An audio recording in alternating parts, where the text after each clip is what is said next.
हरे Krishna everyone, जय श्री हरि विष्णु। आज मैं आगे की वीडियो बना रही हूँ कि नाम जाप साधना में हमें क्या क्या फ़ायदे होते हैं और कैसे कैसे हम इसमें अपने आध्यात्मिक अनुभव में मतलब आगे बढ़ते जाते हैं। वो बतानी यार कितने ज़्यादा हमारे जीवन में चमत्कार होने लगते हैं जब हम अब सब कुछ अपना प्रभु को समर्पित करते हुए उनका सुमिरन करते हैं। उनके कहानी है, उनका भजन है, आरती है, जो भी हम सुनते हैं उनसे कनेक्ट होने की कोशिश करते हैं, चाहे ब्रह्मांड से हो, चाहे प्रभु से हो, किसी से भी। मतलब स्पिरिचुअल पावर जो होती है, ब्रह्मांड की शक्तियाँ होती हैं, उनसे जब हम कनेक्ट होने की कोशिश करते हैं तो कैसे हमारी मदद की जाती है और कैसे हम अपने जीवन में खुशहाल जीवन जीना शुरू कर देते हैं। तो जब हम नाम जब साधना करते हैं तो धीरे धीरे क्या होता है कि सबसे पहले हम भले 108 टाइम कर रहे हैं, 21 टाइम कर रहे हैं, लेकिन एक रूटीन मिलाइए, उसका एक समय फिक्स करिए। नहाने धोने या हाथ पाँव धोने की कोई ज़रूरत नहीं है। बस ये कि बिस्तर पे बैठ के कभी भी नेम चैंटिंग नहीं करना चाहिए। हमेशा या तो सोफ़े पे बैठ जाइए, नीचे बैठ जाइए चटाई बिछा करके, या कुर्सी पे बैठ जाइए, पर कभी भी बिस्तर में बेड पे बैठ के नाम चैंटिंग नहीं करना चाहिए। ये सबसे एक तो गलत वो है। कभी भी बिस्तर पे नहीं बुलाना चाहिए भगवान को। आदमी भाई सो रहा है, कैसे बाथरूम गया, फिर आया, हाथ पांव धो के, या जैसे भी हम सो गए, तो बिस्तर के हमेशा शुद्ध नहीं होता है। तो बिस्तर पे कभी भी बैठ के प्रभु को नहीं बुलाना चाहिए, क्योंकि जब हम नाम चैंटिंग करते हैं तो हम किसी को पुकार रहे हैं, हम किसी को बुला रहे हैं अपने मदद के लिए, हम उसके स्वरूप को याद कर रहे हैं। तो इसलिए बिस्तर पे कभी नहीं करना चाहिए। हमेशा आपको जो भी सुटेबल जगह लगे, सोफ़ा है, चेयर है, नीचे है, वैसे तो नीचे बैठना सबसे बेस्ट है, क्योंकि आदमी की कोई ना कोई तस्वीर प्रभु की या ऐसी कोई दिव्य शक्ति या स्पिरिचुअल कोई ऐसी हमारे कमरे में ज़रूर होती, कहीं ना कहीं ज़रूर होती, चाहे वो सीनरी के रूप में हो, कैसे भी हो। उनकी तरफ मुंह घुमा लीजिए। मुंह या तो उत्तर और पूरब की तरफ कर बैठ के करते हैं तो वो ज़्यादा सही रहता है। तो उस तरफ मुंह घुमा करके हम बैठ जाते हैं, उनको ध्यान करते हुए, उनके किसी भी स्वरूप का ध्यान करते हैं। पर क्या होता है, हम कंटिन्यू उनका ध्यान नहीं कर पाते, क्योंकि हमारा मन इतना चंचल होता है। हम एक सेकंड के लिए तो उनको याद कर लेंगे आंख बंद करके कि ठीक है, वो उनका स्वरूप है, वो ऐसा ऐसे वस्त्र में है, ऐसा उनका चेहरा दिख रहा है, ऐसा है। लेकिन कंटिन्यू 30 मिनट या 24 टाइम या 108 टाइम हम नहीं कर पाते हैं, हमारे लिए पॉसिबल नहीं होता है। तो एक बार उनको नमन करते हुए, आज का दिन मैं आपके पूजा से या आपको सुमिरन या आपका चैंटिंग करते हुए मैं अपना शुरू कर रहा हूँ, भगवान या माता, जिसको भी हम मानते हैं, हम जिस धर्म से भी बिलोंग करते हैं, मैं अपना दिन शुरू, मेरा दिन शुभ अच्छा जाए, आपके आशीर्वाद से मैं जो भी काम आज का करूं वो मेरा बहुत अच्छा बने, ऐसा करके उनसे हम प्रेयर करते हैं। ये एक तरह की प्रार्थना हो गई। फिर प्रार्थना के बाद हम उनका 2 मिनट आँख बंद करके फिर उसके बाद उनकी चैंटिंग शुरू कर दीजिए, क्योंकि आँख भी नहीं कंटिन्यू बंद होती है। आप कंटिन्यू आँख बंद करके बैठेंगे ना, आपके आँख के सामने ऑलरेडी अंधेला आने लगेगा, या थोड़ा सा घबराहट बेचैनी महसूस होगी। तो जो हम जिस सिचुएशन में हम उनको रिलैक्स हमको फील होता है, उस सिचुएशन में उनकी चैंटिंग शुरू करते हैं। और जैसे ही कुछ मिनट के लिए हम शांत होकर जब उनकी चैंटिंग शुरू करते हैं तो हमारे अंदर क्या होता है ना, जो मतलब एक हम स्ट्रेस या किसी भी तरह की चिंता, थोड़ी देर के लिए हम रिलैक्स हो जाते हैं जब तक हम चैंटिंग करते हैं, क्योंकि हम उनके चरणों में होते हैं, हम उनके आश्रय में होते हैं।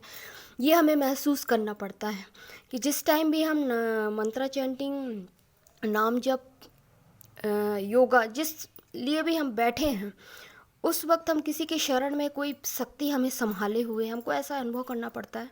तो उससे सबसे पहले तो क्या होता है, हमारे अंदर जो होता है ना, बार बार रिपीटेड कोई चीज़ ओवर थिंकिंग चल रही है, अरे मेरा काम नहीं हो रहा, अरे मेरे को मैं ऐसा नहीं कर पा रही, या मैं ऐसा नहीं कर पा रहा हूँ। तो ये जो ओवर थिंकिंग चलती है ना, सबसे पहले वो ख़त्म होती है। सबसे पहले नकारात्मकता जो हमारे अंदर चलती रहती है, जो हमें बार बार लो एनर्जी में ले जाती है, बर्डन देती है, तो वो नकारात्मकता सबसे पहले हटती है। मतलब ख़ास तौर से तनाव बोलिए, स्ट्रेस बोलिए, या हाई बीपी के पेशेंट हैं, तो सबसे पहले ये चीज़ हमारे अंदर ख़त्म होती है। फिर धीरे धीरे से, जैसे हमारे एक बहुत ज़्यादा गुस्सा आना या बहुत ज़्यादा चिड़चिड़ापन होना, ये होना, तो जब हम रिलैक्स होते जाते हैं तो ऑटोमेटिक ये चीज़ अपने आप, आपको पता भी नहीं चलेगा कि कब ये चीज़ हमारे अंदर से गायब। फिर आप कंपेयर करिए कि हम पहले कैसे थे और आज कैसे हैं। पहले हमारे अंदर कितनी नेगेटिविटी थी और आज के दिन में हमारे अंदर क्या सकारात्मक पॉजिटिविटी ऊर्जा हमारे अंदर फ्लो कर रही है। इस चीज़ को अनुभव होता है इंसान को, ऐसा नहीं है। या कुछ दिन बाद आप ही को लोग बोलेंगे कि नहीं आप पहले से काफ़ी चेंज होगा, आपका नेचर काफ़ी पोलाइट हो गया है ना। तो जैसे ही हमारे अंदर ये फ्लो आने लगता है, ये ऊर्जा आने लगती है ना, तो आप देखोगे कि ऑटोमेटिक आपका जो हम मंत्र नाम जो हम टाइम जो ड्यूरेशन हम रख रहे थे 10 मिनट, या 10 मिनट तो बहुत ओवर हो जाता है स्टार्टिंग में, तो 2-3 मिनट ही बैठ लो वो बहुत है, ये सेकंड ही बैठ लो तो वो बहुत है, नहीं बैठ पाता है इंसान। तो धीरे धीरे क्या होता है ना, हमारा जो मतलब सॉरी जो हम ट्राई करते हैं ना, मतलब वो टाइम हमारा धीरे धीरे क्या होता है ना, बढ़ने लगता है, ऑटोमेटिक बढ़ने लगता है। कभी 2 मिनट बैठे, कभी 10, 2 से 3, 3 से 4, कब हो जाएगा आपको समझ में नहीं आएगा। तो जब हम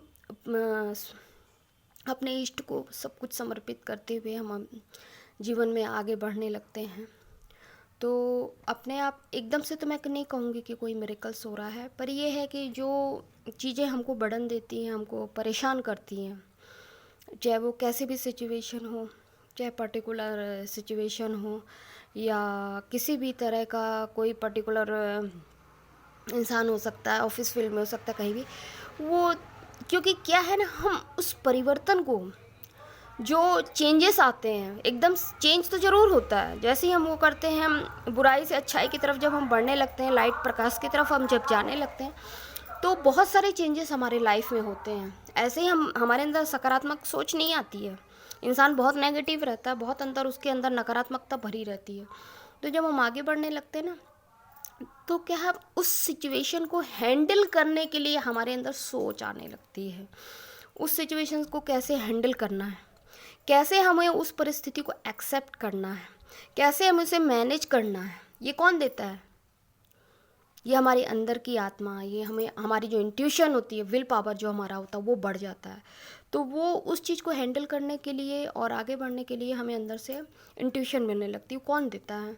हम अपने इष्ट का, अपने प्रभु का जो नेम चैंटिंग करते हैं, तो वहाँ से हमें आत्मबल मिलने लगता है, संबल हमें प्रदान होने लगता है। फिर ये होता है कि हमें सही गलत की सही परख, चाहे वो इंसान हो चाहे सिचुएशन हो, हम अपने आप भाग जाते हैं उस चीज़ को, क्योंकि हमारे साथ फिर कोई ना कोई ऐसी उनका आशीर्वाद या जो भी कहिए, जो भी पावर है स्पिरिचुअलिटी की, वो हमारे साथ चलने लगती है। तो हमें क्या, सही गलत का और इंट्यूशन, हमें सब कुछ समझ में आने लगता है, तब फिर हम कभी भी गलत मार्ग पे नहीं भटकते। इसीलिए कहते हैं कि सब कुछ समर्पित करते हुए और अपने जीवन को खुशहाल बनाने के लिए हम जो करने आए, इस धरती पे आए, जिस लिए हमें जन्म दिया गया है, अपने उस पावर को पहचानते हुए, वो इसीलिए हमको बार बार दुख देते हैं। दुख मिल रहा है तो बिल्कुल खुश हो जाइए कि उनकी कृपा हमारे ऊपर बरस रही है ना। क्योंकि जब आदमी सुख में तो कभी याद ही नहीं करता, पैसा है, सब कुछ अच्छा चल रहा है, अपने लाइफ में बिजी हैं, हमें क्या करना है, हमें क्यों सोचना है। पर एक बार जब हम इस पे कदम रख लेते हैं ना, इस आध्यात्मिक राह पे जब हम कदम रख लेते हैं, तो फिर हम 1 मिनट भी अपने भगवान, अपने अपने इष्ट का सुमिरन किए बिना नहीं रह सकते। तो ये हमें सकारात्मकता के, बाकी तो आप जानते हैं कि ज़िंदगी, जो रिश्ते हैं, जो पैसा है, रुपया है, ये सब एक मोह माया है। यहीं रह जाना, खाली हाथ आना है, खाली हाथ जाना है। तो इस चीज़ को एक्सेप्ट करके जब हम चलते हैं ना, तो हमें ना तो किसी से उम्मीद होती, ना किसी से उपेक्षा, ना लगाव, ना दुख, मतलब ना हमारे ऊपर सुख का प्रभाव पड़ता, ना हमारे ऊपर दुख का प्रभाव पड़ता है। हम सिर्फ अपने जो दिनचर्या है, हम अपने इष्ट को समर्पित करते हुए, उनको सुमिरन करते हुए, उनको धन्यवाद करते हुए हम सुबह से शाम तक बीतते हैं। और फिर जब अगली सुबह मिलती है तो फिर उनको धन्यवाद करते हैं, प्रभु आज का दिन बहुत शुभ जाए, बहुत अच्छा हो, ऐसा सुमिरन करते हुए हम उनको धन्यवाद देते अपने जीवन में आगे बढ़ते हैं। तो जय श्री हरि विष्णु, जय श्री राम, जय श्री राधे कृष्ण।